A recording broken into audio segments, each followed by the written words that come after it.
there is actually a prejudice between different nationalities. Like, there was this Italian boy in our room, and there was this Irish boy, and I was actually shocked to find them at odds. I said, well, you guys are, you know, you're both white. I mean, what is it? You said, well, you know, the Dagoes want everything. And the guy said, those Irish, you know how they are. They think, you know, they think the world's theirs, you know. And I was actually shocked. So you can't say, you know, narrow it down to just one race or one creed. It's everyone. Everyone has done this sometimes. Even, you know, you have. Okay, saying that everybody is guilty of it. I mean, why don't we start teaching it now so that we won't make the same mistake over again rather than teach whatever? Don't say the church. That's okay. The church is why doesn't the church start teaching? That's what we're saying. We're holding the church responsible. Religion in general. It's the people. Religion. It's not the religion. It's the people. I mean, the people make up the church, don't they? The church doesn't make up itself. You can tell the love of Jesus. You can say, "Lead I for all." Take what gives you gladly. Let His work your pleasure be. I think the Christian community has a great opportunity today to really help change the climate. You know the myth that the white man is inherently superior to the black man? This myth has plagued us for such a long time. To take these myths and to listen to the facts and perhaps to let go of them. For you and I know that it was not the white man, and it was not the white church, but it was the Negro. It was the Negro church which initiated this struggle in this quest for justice and love among men. What kind of attitudes are you sharing with others, your friends, your children, when it comes to race relations? What is your race relations vocabulary? I've heard so many Christians use the word nigger. By what we say, by how we act, we teach, we witness. Well, thank you, Pastor Youngdahl. I know we have heard and seen a lot today, and we Christians need to be up and doing. I know that. Thank you. The few particulars that make Omaha different from New York are just incidental.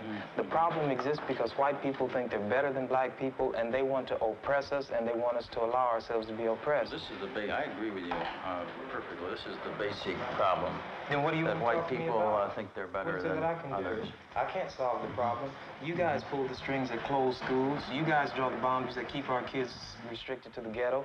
You guys write up the restrictive covenants that keep us out of houses. So it's up to you to talk to your brothers and your sisters and persuade them that they have a responsibility. We've assumed ours for over 400 years, and we're tired of this kind of stuff now. We're not going to suffer patiently anymore. No more turning the other cheek, no more blessing our enemies, no more praying for those who despitefully use us. We're going to show you that we've learned the lessons you've taught us. We've studied your history, and you did not take over this country by singing "We Shall Overcome." You did not gain control of the world like you have it now by dealing fairly with a man and keeping your word. You're treaty breakers, you're liars, you're thieves, you rape entire continents and races of people. Then you wonder why these very people don't have any confidence or trust in you. Your religion means nothing. Your law is a farce, and we see it every day. You demonstrated it in Alabama. And I can say you because you're part of the whole system. You profit from it. In fact, you make your living from it. You couldn't walk around and talk to people, stand up in your pulpit on Sunday and preach nice little songs and say, now we're going to give thanks to the Lord for He is good and old Jesus be among us. As far as we're concerned, your Jesus is contaminated, just like everything else you tried to force upon us is contaminated. Well, so you can have Him. And here's what I'll say. I wish you would follow Jesus like we followed Him. Because if you did that, then we'd be in charge tomorrow. I think the problem is so bad that we can have no understanding at all. You think it's gotten to the point where there can never be that reconciliation? Then? No.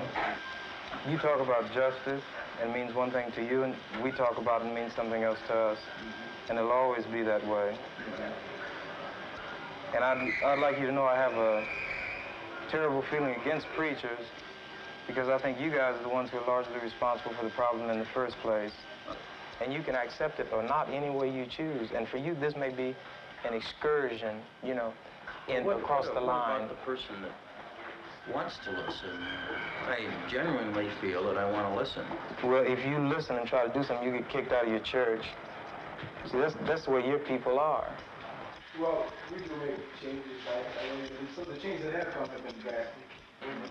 God bless you, little brother. Come back and see us again sometime. And don't look back in anger. Thanks for taking it so well. He thought we were going to do in here like they do to us. If we went in one of their places, everybody would have jumped out their chairs and got some ropes together and hung one of us. We couldn't even go in one of their places like this.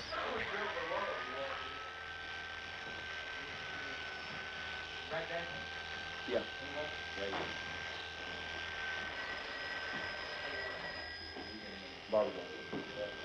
Just a minute. Telephone on, son.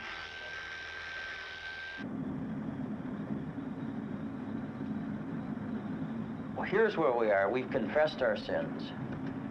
We've tried to